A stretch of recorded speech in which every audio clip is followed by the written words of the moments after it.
Барлықтарыңызға қайырлы күн достар. Бүгін сіздерге сізбен жасалатын шоколадты пирогтың рецептімен бөлісейін деп отырмын. Өте дәмі ерекше, өте оңай дайындалатын пирогты дайындап көріңіздер. Міндетті түрде сіздерде бір пісіргеннен ақ пирогтарыңыз өте мінсіз болып шығады. Қарапайым ингредиенттерден тұрады. Видеоны толықтай көрулеріңізді сұраймын. Алдымен ыдысымызға сүзбемізді салып аламыз. Және оның үстіне секерімізді бір жұмыртқамызды салып, блендердің көмегімен біркелкі болғанша араластырамыз. Егер сіздің творогыңыз тәттірек болған жағдайда, секердің мөлшерін аз қосуға болады.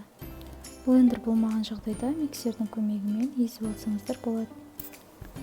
Барлығын араластырып болғаннан кейін арнайы кондитерлік мешокқа сұйықтығымызды салып, бөлек қойып қоямыз. Біздің начинкамыз сонымен дайын.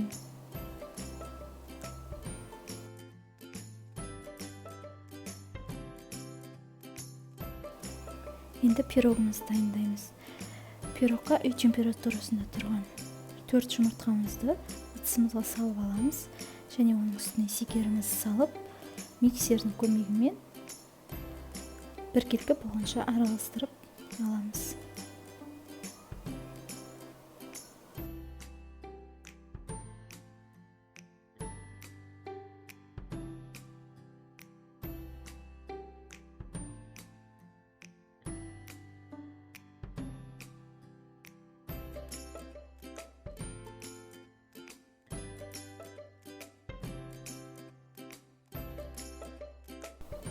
Осылай ақ көпірік болғанша миксерлеп аламыз. Яғни бұл секеріміз мен жұмыртқамыз біркелкі араласып, секеріміз еріді деген сөз.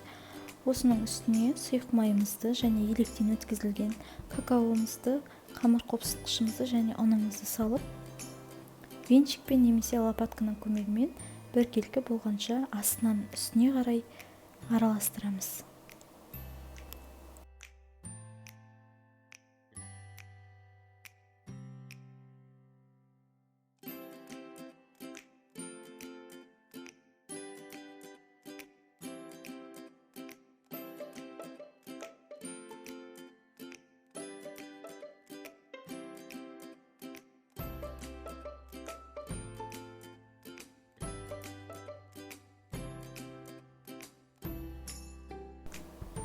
Барлығын біркелкі араластырып болғаннан кейін арнайы ыдысымызға пергамент қағазымызды төсеп аламыз. Кез келген формада дайындауға болады.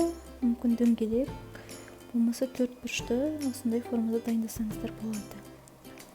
Барлығын осылай біркелкі етіп, теп-тегіс бірдей етіп формамызға жайып шығамыз. Және оның үстіне начинкамызды видеодағыдай жайып шығамыз. Барлық ингредиенттерді мөлшерімен осы видеоның астына жазып қоямын. Сол жерден қарап алсаңыздар болады.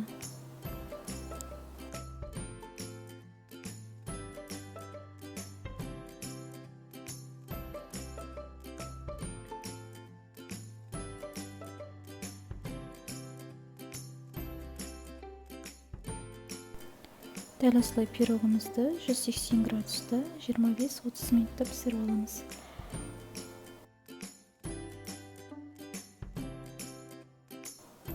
Пирогымыз пісті, өте әдемі болып көтерілді.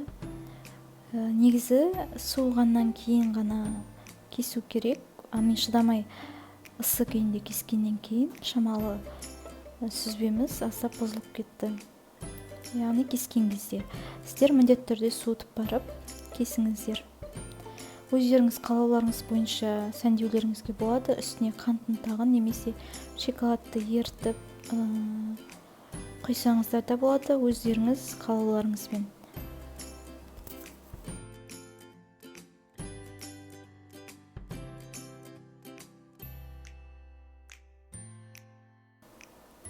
Пирогымыз өте керемет дәмді болып шықты.